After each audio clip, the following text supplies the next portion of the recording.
Call options के जरिए long है, जो हमारे ज़्यादातर व्यूअर्स होते हैं। मुझे बहुत लोगों ने डीएम भेजे हैं, मुझे बहुत लोगों ने मेल करे हैं। अगर आपके पास कॉल ऑप्शन है ना, खुलते ही बुक करें, फिर सोचना ही नहीं है। उसमें होता क्या है, देखिए जब भी 400 पॉइंट का गैप अप होता है ना, उसके बाद मार्केट चाहे नीचे आए या उल्टा और थोड़े से गेन करे, वहाँ से कॉल ऑप्शन के प्राइसेस जो है ना वो खुलते ही एक पीक बनाते हैं, क्योंकि वो एक वहाँ पर एक डर का फैक्टर होता है। जिन्होंने कॉल बेचे हुए होते हैं वो किसी भी भाव पर अनवाइंड करने के लिए आते हैं। तो नॉर्मली आपको पहले 5 मिनट में एक कॉल ऑप्शंस का डे का एक हाई मिलने के चांसेस रहते हैं। उसमें अज्यूम कर रहा हूँ कि 400 पॉइंट का गैप अप अगर होगा तो, और फिर जब ऑप्शंस के भाव आपके कम हो तो वापस री एंट्री करें। लेकिन अगर आप ऑप्शंस के जरिए लॉन्ग हैं, एक विंडफॉल गेन ज़रूर बुक करें, ज़रूर। उसके बाद भले ही वो ऑप्शन और ऊपर आ जाए, लेकिन अगर आपका ऑप्शन 4 गुना, 5 गुना, 6 गुना होने वाला है, अगर आज स्पेशली अगर आपने सेंसेक्स के ऑप्शन कैरी करें बाई चांस, अगर आपने वो कैरी करा है तो कोई दिक्कत ही नहीं है। सिंपल खुलते ही बस बुक करें और अब इन्जॉय करें, और उसके बाद अगर नीचे आए वापस तो लें।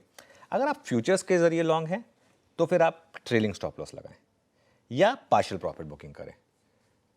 अगर आप ETF इन्वेस्टर हैं या अगर आप बहुत पहले से लॉन्ग हैं तो बने रहें, फिर तो कोई दिक्कत ही नहीं है। लेकिन हमारे ज़्यादातर व्यूअर्स जो है ना वो या तो BTST ट्रेडर्स होते हैं या एक हफ्ते का व्यू रखने वाले ट्रेडर्स होते हैं। ये मतलब फैक्ट है ना। तो मैं उनको, उस कॉन्स्टिट्यूंसी को इस समय एड्रेस कर रहा हूँ।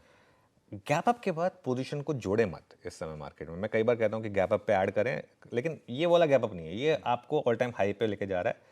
अब आपको मौजूदा पोजीशंस को जो है ना उनको मैनेज करना है। मैनेज करना इंपॉर्टेंट होता है, क्योंकि टेम्पटेशन भी होगी बुक करने की, एक टेम्पटेशन भी होगी कि मेरे को तो हाईएस्ट प्रॉफिट ही लेना है, तो वो सबको थोड़ा आपको अवॉइड करना है। और एक चीज़ मैं आपको बताऊं, जितना प्रॉफिट आज हो जाए, बन जाए, उसमें थोड़ा चैरिटी करते हैं, और उसके बाद थोड़ा मार्केट अगर और ऊपर भी आए ना तो फिर उसके बाद फिर ये रिग्रेट मत रखिए। उसके बाद स्पेशली अगर आप ऑप्शन ट्रेडर हैं, आपने प्रॉफिट बुक करा, उसके बाद मार्केट चाहे ऊपर जाए चाहे नीचे आए, फिर रिग्रेट मत करिए।